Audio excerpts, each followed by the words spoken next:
Part two, second half. Let's get right to it. I believe this play is what heavily affected the next disastrous one. So Baker Mayfield avoids a disaster here. Unblocked pressure is never great, but Mayfield avoids the sack, hits its check down, and it's always good to have a freaking future all-pro wide receiver as a check down. But this is some really good gang tackling right here by Georgia. And this right here is a mixture of bad quarterbacking and bad pass protection. The first thing here is Georgia brings a double A gap blitz, and you'll see a better view of this in just a second. But what I would have done if I were Baker Mayfield and this Oklahoma offense is, in this situation, the running back is just too far away from the quarterback and the line of scrimmage to help pick up a double A gap blitz from Roquan Smith, okay? So pre-snap, I would have liked my running back to be adjusted to be a little bit closer right here to the QB. The second thing here, and this honestly is not good stuff from Baker Mayfield, is if this guy is this close to the line of scrimmage, all right, and this safety is over here, I would have preferred to work CeeDee Lamb to the bottom on the quick slant right here on third and medium. Instead, he decides to work to the right, and watch what happens here. CeeDee Lamb, once again, dusts his defensive back. He is on the ground, and this is an absolute big gainer, if not a touchdown. Now, let's show the end zone angle here because Baker Mayfield ends up taking a sack, because you'll see that there was still an opportunity for Mayfield to do something pretty special. That instead of this being a first down, this ends up being a massive sack in the opposite direction. And if you really watch Joe Burrow in the college football playoff in particular, he did a good job avoiding disaster sacks, because if you, and honestly, I want you to go back and actually watch those games. Baker Mayfield, Heisman quarterback. Joe Burrow, Heisman quarterback. Clemson got a ridiculous amount of pressure in that game. It's that Joe Burrow avoided these unblocked pressure sacks repeatedly from Clemson, all right? So once again, if Anderson was a little bit closer to Mayfield, I think this gets picked up, and Mayfield could have his choice of options here to pick up the first down. But you'll see that, remember, the play before, Mayfield was under a lot of pressure right up the gut from a linebacker. Same thing happens here. You'll see that Oklahoma, Ben DeBow, the coaching staff, they do a good job actually having all the assignments picked up. This is just too tough for Anderson to come all the way through. But you'll see he actually does get there in time to make this block on Roquan. Now, it's not the cleanest, but he still was able to get it done. So if, once again, Anderson was closer to Mayfield here, guess what? You'll see it just briefly right here to the bottom. Bang. All right. If he's a little bit closer, you might be hitting CeeDee Lamb, and he might still be running. I would like to think that the safety does make this tackle. It's a tough tackle, but we'll see what happens. Or we would have seen what happens. Now, here's the funny thing about it, is Mayfield still had an opportunity to make a play. All right. Because you'll see he's able to get away from 3, Roquan Smith. And look at this, all right? He looks here, and CeeDee Lamb is still open, but obviously the better option would be to Marquise Hollywood Brown. If I'm Mayfield in this spot, let's keep rolling out to the right side where your receivers are located. You can roll out to the right side, and maybe if you want to get really sexy, throw on the run to this vertical into this space. But man, this right here, if this gets thrown, this is a first down, if not potentially more. All right, but for some reason, watch what actually happens here. Mayfield ends up looking to the far left where there are no receivers over here, okay? So he ends up taking a really bad sack. Instead of this being what should have been a first down, this is a 9-yard loss in the opposite direction. One of the best play calls I can remember. So Oklahoma gets a football back, and it is 3rd and 8. And we'll pick it up here from the end zone angle. God, this is just such a ridiculously good play call. Georgia's back on their heels. They're thinking this is going to be some variation of a throw.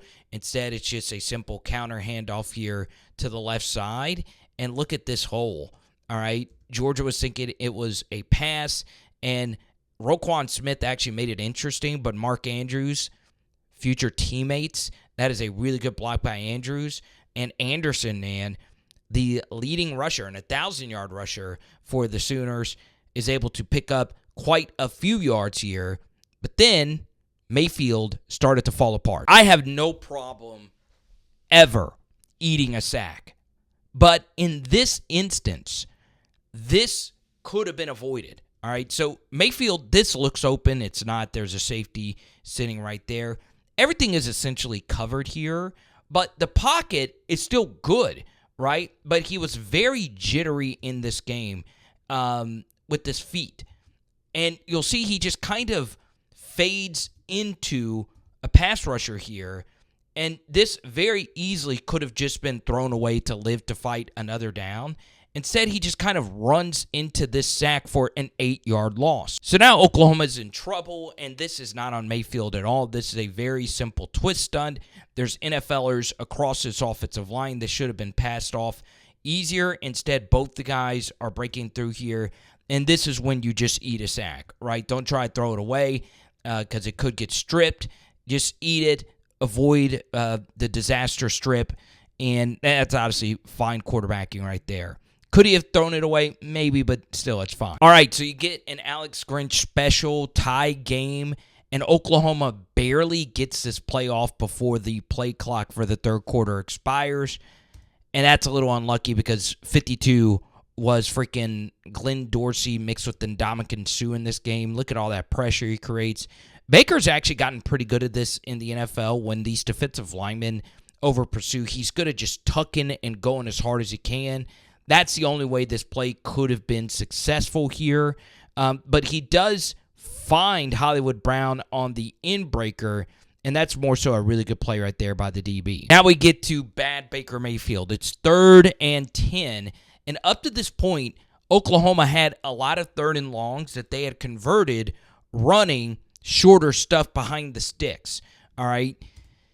Man, this is, I'm trying to figure out what exactly Baker was looking at, but he overthrows Andrews over the middle, and it is an interception to Dominic Sanders, a very underrated Georgia DB.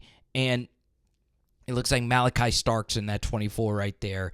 And it's off to the freaking races right here. And, man, just a really, really, really bad decision by Baker Mayfield. Now, in Baker's defense, there really wasn't anyone open. The only thing I would say about this is Oklahoma didn't lack that high-end number 3 wide receiver. And you can see 2 right here is being dominated. Hollywood Brown is not on the field for this play. And, man, nobody's open. And Baker Mayfield overshoots Mark Andrews right over the middle.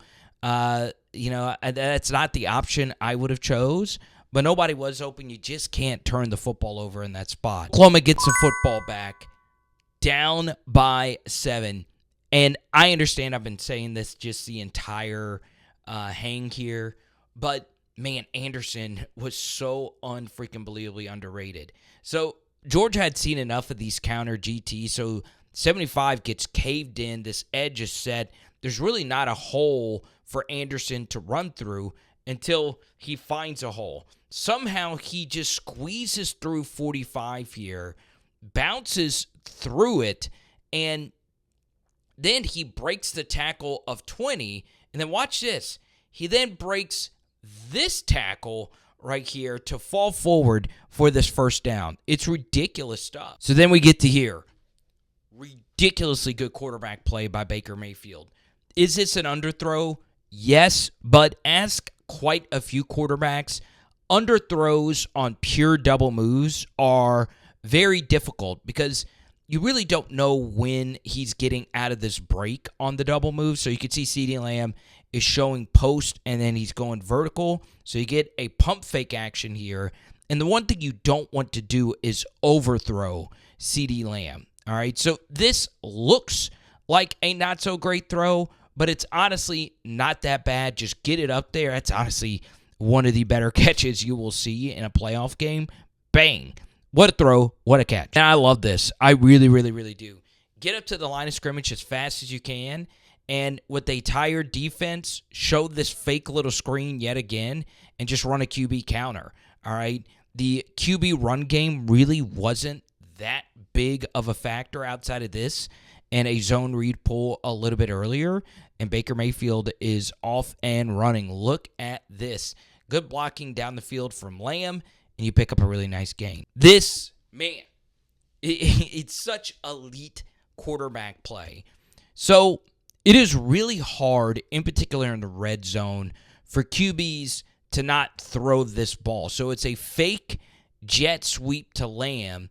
You have a vertical from the tight end H-back Flowers, and the ball is actually designed to be thrown to Anderson on the vertical being run behind it, this kind of wheel-ish route. So Mayfield sees that 45 peels off, and he doesn't want to throw this, okay, which is perfectly fine. There's also a lot of pressure from 78. So Mayfield rolls out to his left, keeps his eyes down the field, and Flowers finds an empty space in the back of the end zone. And you'll see it here, okay? That's not there. It looks open. I guess a perfect back shoulder ball gets that done. But Mayfield, man, his pocket awareness was so good in college. It wasn't his best attribute, but it was really, really, really good. And, man, he does a good job keeping his eyes down the field. Just ridiculously good quarterback play. Please hit that like button. It's a free way to get this boosted in the algorithm because, like, I really enjoyed my uptick in Oklahoma Sooner breakdowns over the past year, and you guys have shown me nothing but love. So, as you know, a bunch of calamity happened.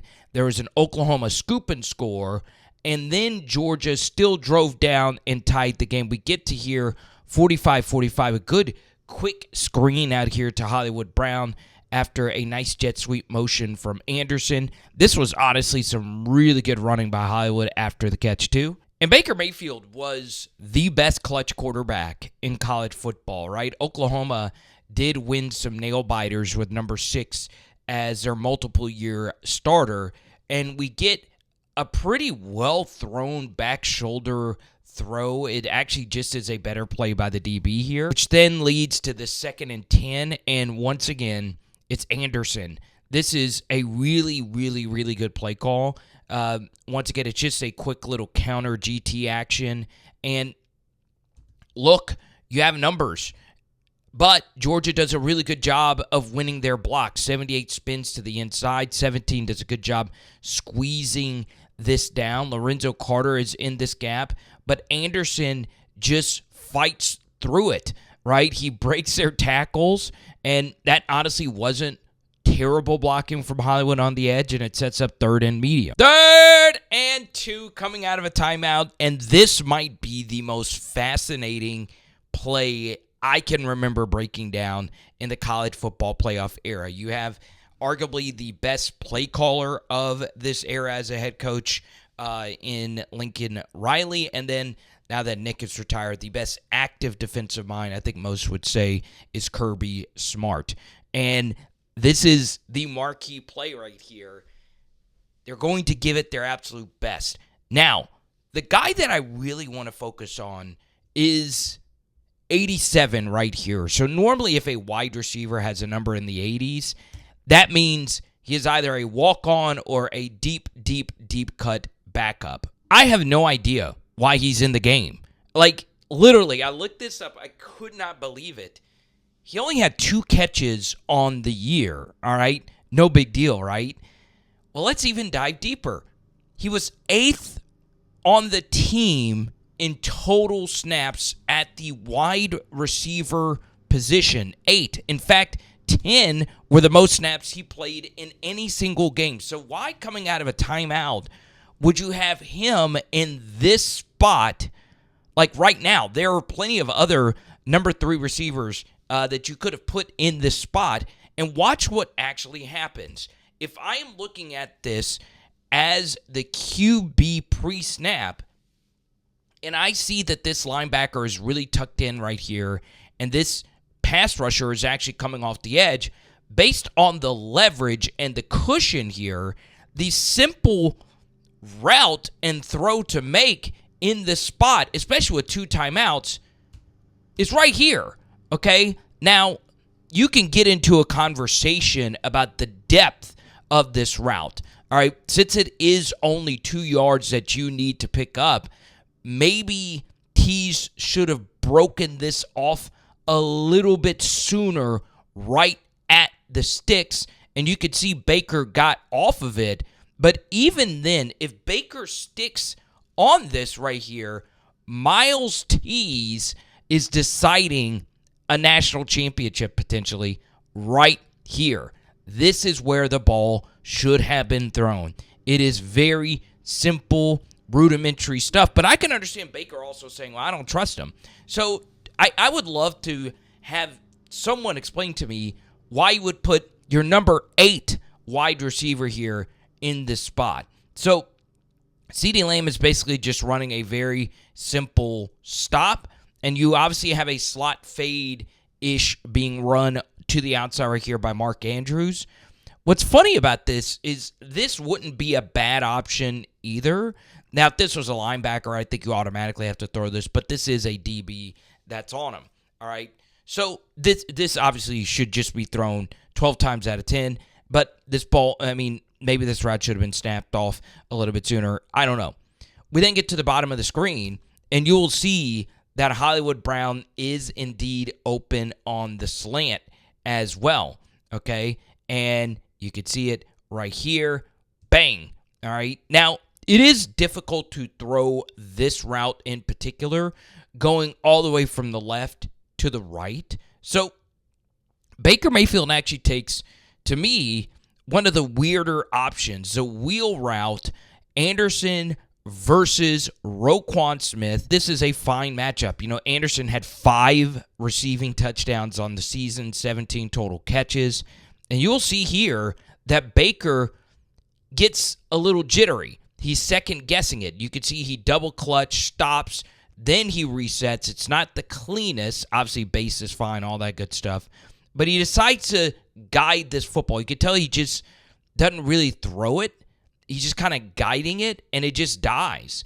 It's not an accurate throw at all, and it doesn't even give Anderson a chance to make this play. All right, so we start this overtime period off with a really, really, really good play call. Nice little handoff to Anderson. You had been showing a lot of jet sweep motions and screens and intermediate stuff with Hollywood, and you'll see the Georgia defensive line just wins this rep. I mean, this is ridiculously good defensive line play. I mean, this is teach tape 2-gapping, right? Look at how far back this guard is set. If he goes through this hole, you disengage, make that tackle. If he goes through here, you disengage, make this tackle. You see it here from 97 as well. Look at that heavy step and then crossing face to come across and make that tackle. Yo, that is like vintage Kirby Smart stuff. Wow. Just see it again here. So you show the handoff to Anderson, and then you give Hollywood Brown this jet sweep handoff. And what I really like about the design of this is you're giving the linebackers something to think about with this kind of counter-ish action from the left guard and left tackle, all right? But look at what it does. You should feel pretty good about this. Roquan Smith kind of taken out of this play, but 45's not really fooled by the pullers. And this play right here to stretch this out on Flowers is ridiculous, all right? That is nasty stuff right there by Ledbetter. And they just do a good job just stretching this out. But because the play call was really sexy and Hollywood Brown is really, really good at turning the corner, this turns out to be a really good game, but it was also well defended. Okay, so first down play call to Anderson, who's been great. Totally understand it. Second down play call, which is well sequenced with the first down play call. Totally understand it. But we get to 3rd and 2, and this right here might be the worst play call of the Lincoln Riley era on multiple fronts. Okay, the only downside of the first and second down play call is you are taking the ball out of Baker Mayfield's hands, right? It's just two very simple handoff-ish kind of plays. Then on third down, you do exactly like you did with the tease play, where Jordan Smallwood, who is a wide receiver 6 on this team, you're handing it off to him in this little, whatever you want to call it, right? Quick handoff here, and it doesn't fool anyone. Mark Andrews gets blown up pretty bad right here. Smallwood tries to bounce this as he should, and there's just nowhere really for him to go. And then for this to really work, you need an excellent second-level block from a guard to the best linebacker in the country. That's not getting completed. It literally is the worst play call of the Lincoln Riley era. I mean, it really is. And honestly, Smallwood made this interesting because he is fresh. He breaks that tackle, but Roquan Smith is that dude. Okay, and let's give it another angle here. You can see 72 is trying to get to the second level. I think he probably got too big of a piece on this nose tackle. I think if 72 would have climbed just a little bit quicker, I don't think this DT is shooting this gap and getting this quick handoff. So obviously, in retrospect, you would want 72 to climb a little bit quicker to get this very difficult block on Roquan Smith. At the same time, this honestly is just a ridiculous play because you could see Roquan is not fooled by the handoff action to the right. Look at how quickly he sees that this is actually handed off here. So you're thinking that this fake could have done a better job on Roquan Smith. It didn't. All right, and I think I cut it out for brevity. Roquan had a ridiculous tackle on a reverse earlier in this game. So if he's not here, or if 72 was able to get a piece, Smallwood's actually breaking this tackle and gaining a few extra yards for the first down. As you know, the overtime's flip-flop. You get the ball first here. And this is the fourth consecutive play you're taking the ball out of Baker Mayfield's hands. I'm okay with it if it's a handoff to Anderson, who's been really good. The problem is Georgia's defensive line just really started winning a lot of these battles. So Orlando Brown, I felt, played a good game, but everyone else is just kind of iffy. Once again, 75's getting two-gat pretty good because from where we are right here, this looks like that Anderson should have actually gone through here, and if he does, there is a gap here. But because this defensive tackle did a good job of peeking his head, Anderson decides to go just straight vertical through here. But if for some reason he's able to squirt through here, this is probably profitable. But still, it's a very nice 5-yard gain. Good running and good defending as well by Georgia. Yeah, this is just inexcusable from Riley. And honestly, just this Oklahoma offense as a whole. Because I have looked at this play so many different times. I really don't know what was supposed to happen. Like, I'm still at a loss for words. So, once again, you're showing, the guard and tackle pulls right here. What I'm thinking this should have been is, man, I really don't know. Like, I honestly have no idea what this is supposed to be. Literally, and once again, I am freaking not Lane Kiffin or Brian Baldinger. I'm not some football wizard, if you will. But these are all for your pass catchers over here. And it looks like, is this supposed to just be a one-man route concept to Mark Andrews? I don't know. Because it doesn't really look like he was looking for the ball here. Either way, the blocking was just miserable here. Okay, 58 trying to cut. 71 led 78 through here. And Baker does a good job, once again, like we mentioned earlier. Avoid the sacks, avoid the disasters, just throw it away. But that 1,000% is on the coaches. 1,000%. So Oklahoma elects to use its timeout, and it pays off, right? They get an offsides right here, and Baker Mayfield gets a free play. And he says, look, F it, I'm going to throw it up to Hollywood and just see what he can do. And it just ends up being a terrible throw. It's a better play by the defensive back. And obviously Hollywood Brown isn't a jump ball receiver, but this is just a duck, right? If you're going to give him a chance, at least give him a chance, but you do get the first down.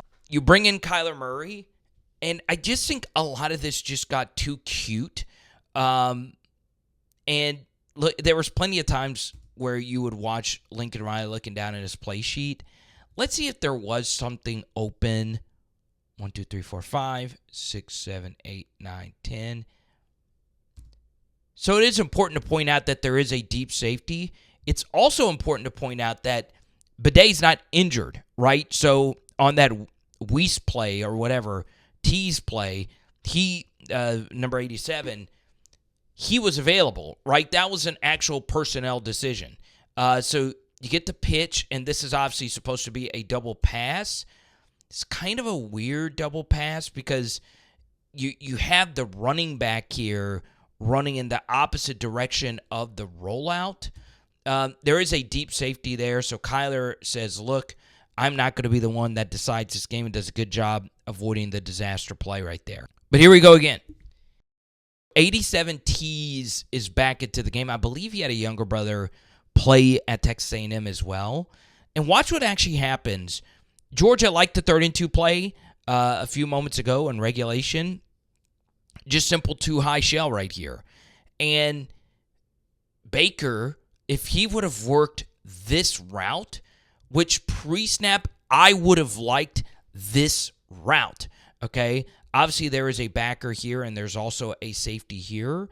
But judging the leverage of this defensive back at this juncture, he is obviously on the hash. This receiver is inside of the hash, so a slant should be open, especially if they do elect to bring pressure from this backer. So once again, it's a lot easier to see from this vantage point, but bang, this is huge. And if for some reason Tease is able to make a guy miss, it could be pay dirt. Instead, Baker Mayfield elects to work to the boundary with Roquan Smith right here, okay? So it is straight man-to-man across the way with the backer blitz coming from over here. Baker decides to work Anderson, who is, once again, having a good game, but Roquan Smith is having a better one, and it is a tackle for loss.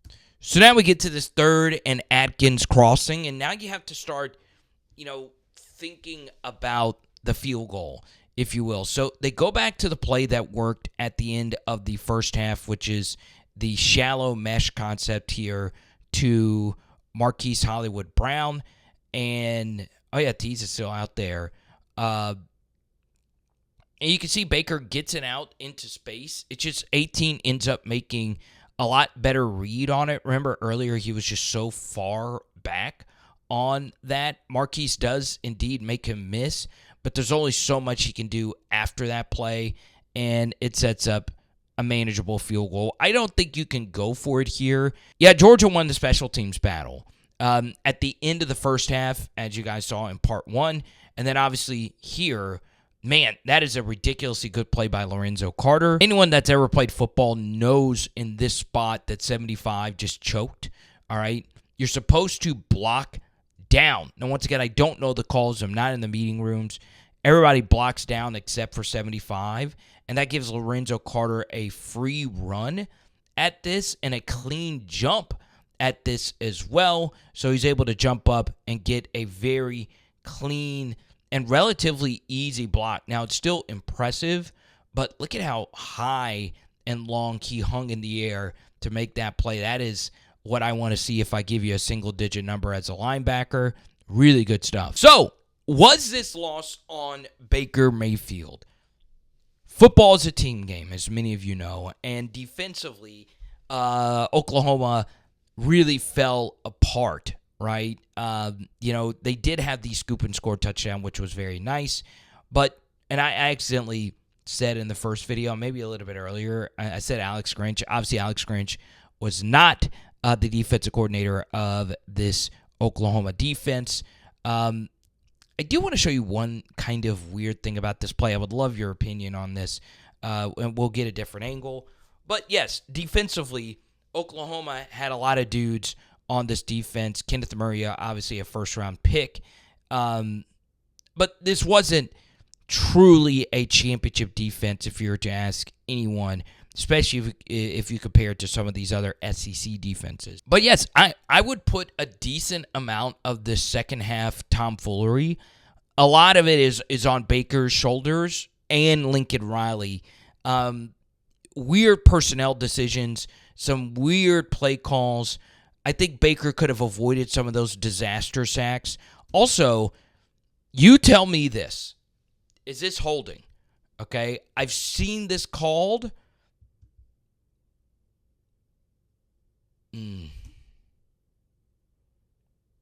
Especially if your hands go up in the air like that. And this block really was one of the bigger blocks on this play right here. I almost called 87 Muse. I don't know who that is. Is that a hold? Obviously, if you're an Oklahoma fan, it is. But it's crazy because the first half from Baker and Lincoln was so spectacular, but for the second half to look like this, The reason why it's such a big deal, this game, is because I do think Oklahoma had enough thoroughbreds in the stable to defeat Nick Saban and the Alabama Crimson Tide in the national championship game. And obviously Georgia almost did as well. That's a different game for a different day. But it was such a fun game, this Rose Bowl. So let me know what you guys think down below, and we'll talk to you soon. Floating in Your Face is part 1. It is Power Hour SEC. Boom! And tonight we're doing Mexican lasagna.